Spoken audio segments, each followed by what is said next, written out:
네, 사랑하는 성도님들, 우리가 신앙생활 하면서 우리의 궁극적인 목표는 저 천국 하늘나라에서 주님과 함께 영원한 삶을 사는 것이지요.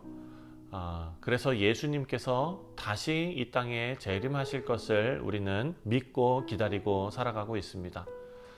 하지만 중요한 것은 그날이 언제인지를 계산해서 아는 것이 아니라 그날을 어떻게 준비하며 살아가느냐가 중요한 것입니다. 그래서 오늘 본문 말씀에서 예수님께서는 깨어있는 신앙이 무엇인지, 그리고 충성된 종하고 악한 종이 어떤 차이가 있는지, 우리에게 맡겨주신 책임이 얼마나 중요한지, 이 모든 것을 오늘 본문을 통해서 또 비유를 통해서 우리에게 알려주십니다. 우리 사랑하는 성도님들, 그냥 예수님 오실 때까지 넋놓고 기다리는 것이 아니라 준비된 마음과 그리고 준비된 삶으로 깨어 있어야 한다라는 것을 오늘 본문에서 깨닫고 신실한 종으로 살아가는 법을 배우는 귀하고 복된 기회가 되시기를 주님의 이름으로 축원드립니다. 먼저 35절 말씀을 보면 허리에 띠를 띠고 등불을 켜고 서 있으라 라고 말씀합니다. 자, 허리에 띠를 띠고 라는 표현은요, 바로 움직일 수 있도록 준비된 상태를 말합니다.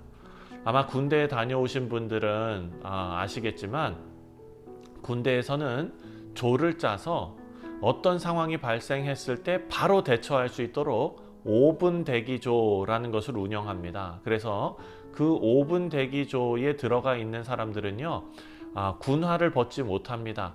그리고 군복을 벗지 못합니다. 일과가 다 끝나고 다른 사람들은 활동복으로 갈아입고 운동복으로 갈아입고 편하게 쉴 때에도 이 사람들은 군복을 입고 전투화를 신고 자야 하는 것입니다. 그러고 쉬어야 하는 것입니다. 이것이 바로 즉시 움직일 수 있는 상태입니다. 또한 등불을 켜라 라고 말씀하셨습니다. 어두움 속에서도 길을 밝히면서 깨어 있으라 라는 것이죠. 36절 보니까 너희는 마치 그 주인이 혼인집에서 돌아와 문을 두드리면 곧 열어주려고 기다리는 사람과 같이 되라 라고 말씀하셨습니다. 주님 오기를 기다리는 거지요. 예수님께서 다시 오심을 기다리는 성도들의 태도가 바로 이와 같아야 한다라고 비유로 말씀하신 것입니다. 37절에 주인이 와서 깨어 있는 것을 보면 그 종들은 복이 있으리로다. 내가 진실로 너희에게 이르노니 주인이 띠를 띠고 그 종들을 자리에 앉히고 나와 수종들리라. 자, 준비된 자들, 깨어있는 자들에게 예수님께서 복을 주실 것을 약속하시는 말씀인데요.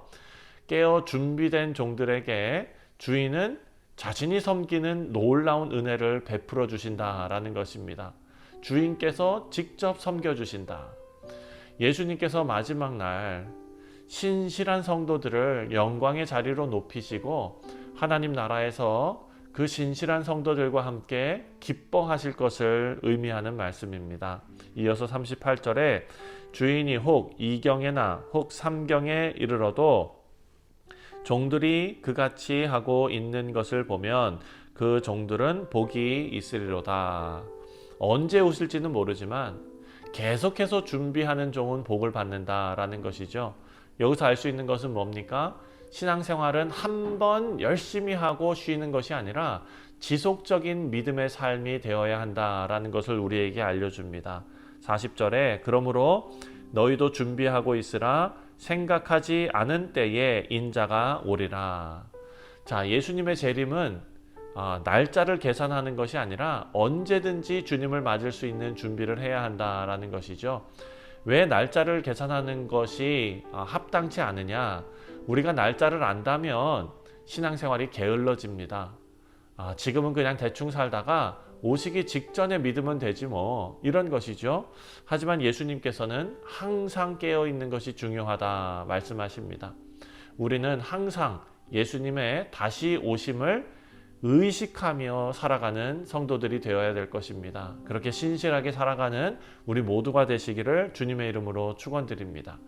자, 이제 신실한 종과 악한 종을 예수님께서 말씀하시는데요. 41절에 베드로가 여짜오되 주께서 이 비유를 우리에게 하심이니까 모든 사람에게 하심이니까 이 말씀을 누구를 위한 말씀으로 받아야 합니까? 라는 것이죠. 베드로는 이 말씀이 제자들만을 위한 것인지 아니면 모든 사람을 위한 것인지 말씀하시는데 예수님께서는 이 비유가 모든 믿는 자에게 주어진 교훈이다 라고 말씀하셨어요. 그러니까 이 아침에 이 말씀을 묵상하는 우리 모두에게 주시는 하나님의 말씀으로 받아야 한다라는 것입니다. 42절에 주께서 이르시되 지혜 있고 진실한 청지기가 되어 주인에게 그 집 종들을 맡아 때를 따라 양식을 나누어 줄 자가 누구냐. 예수님 찾으시는 충성되고 지혜로운 종의 모습이죠. 자신의 집을 돌보고 그렇게 충성스럽게 일할 자들을 찾으신다라는 것입니다. 하나님께서 우리 모두에게 주신 사명을 우리가 이 땅에서 살아가면서 충성스럽게 감당하는 사람들이 다 되어야 될 줄 믿습니다. 43절에 주인이 이를 때에 그 종이 그렇게 하는 것을 보면 그 종은 복이 있으리로다. 맡은 일을 성실히 하는 자에게 주님께서 복을 내려주신다. 45절 이어서 만일 그 종이 마음에 생각하기를 주인이 더디 오리라 하여 남녀 종들을 때리며 먹고 마시고 취하게 되면, 악한 종의 모습이죠. 주인이 오지 않는다라고 생각하며 방탕하게 사는 종입니다. 어찌 보면 주님 오실 날을 미리 아는 자가 오시기 직전까지 방탕하게 살아가는 것을 말씀하시는 거겠죠. 이것은 신앙생활에서 경건을 다 잃어버리고 그저 세상의 쾌락을 쫓아 사는 사람들의 모습이 얼마나 어리석은 모습인지, 그리고 예수님께서 그런 모습을 경고하시는 말씀입니다. 이어서 46절에 생각하지 않은 날, 알지 못하는 시각에 그 종의 주인이 이르러 엄히 때리고 신실하지 아니한 자의 받는 벌에 처하리라. 자, 신실하지 않는 자는 주님 다시 오실 때 심판을 받을 것입니다. 이제 맡은 자의 책임에 대해서 말씀하시는데요. 47절과 48절입니다. 먼저 47절에 주인의 뜻을 알고도 준비하지 아니하고 그 뜻대로 행하지 아니한 종은 많이 맞을 것이요. 자, 하나님의 뜻을 알고도 행하지 않는 자는 더 큰 심판을 받는다라고 말씀하시죠. 신앙의 책임은 단순히 믿는 것이 아니라 행하는 것에 있습니다. 48절을 보니까 알지 못하고 맞을 일을 행한 종은 적게 맞으리라. 무릇 많이 받은 자에게는 많이 요구할 것이요 많이 맡은 자에게는 많이 달라 할 것이라. 하나님께 더 많은 것을 받은 자에게는 하나님께서 더 많은 것을 요구하신다라는 뜻입니다. 사랑하는 성도님들, 신앙에는 책임이 따릅니다. 하나님께 받은 은혜의 크기에 따라서 달라진다라는 것이죠. 우리는 하나님께 받은 은혜를 남용하지 말아야 한다. 더 충성스럽게 살아가야 한다라는 것입니다. 여러분, 일찍이 주를 알고 그리스도를 알고 복음의 능력을 체험하고 하나님의 뜻이 무엇인지를 깨닫게 된 자들, 하나님으로부터 큰 은혜를 받은 자들입니다. 그렇다면 우리에게 하나님께서는 책임을 기대하신다라는 말씀입니다. 하나님은 우리에게 주신 은혜에 대한 응답을 기대하십니다. 그래서 우리는 하나님의 뜻을 알고 실천하는 삶을 매일매일 살아야 한다라는 것을 오늘 본문을 통해 우리가 깨닫게 됩니다. 말씀을 맺습니다. 우리 성도님도 우리가 세 가지를 생각했습니다. 첫 번째는 신앙은 항상 준비된 태도로 살아가는 것이다. 군대에서 5분 대기조로 사는 것처럼 늘 거룩의 긴장을 놓지 않고 살아야 한다라는 것이죠. 두 번째로는 끝까지 충성하는 자가 주님께 인정받는 것입니다.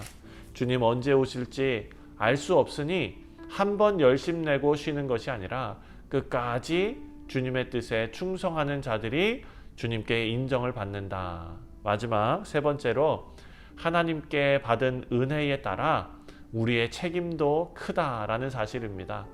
하나님께서 우리에게 큰 은혜를 베풀어 주셨으면 그 은혜에 합당한 책임이 우리에게 있다라는 것이죠. 우리는 예수님 재림을 그냥 손꼽아 앉아서 기다리고 있는 것이 아니라 신실하게 그날이 이르기까지 살아가야 합니다. 이 아침에 우리 성도님들 주님의 뜻을 따라서 충성스럽게 오늘 하루를 시작하시고 또 오늘 하루 종일 우리가 묵상한 말씀을 마음속에 잘 담고 살아가는 우리 모두가 되시기를 주님의 이름으로 축원드립니다. 기도하겠습니다.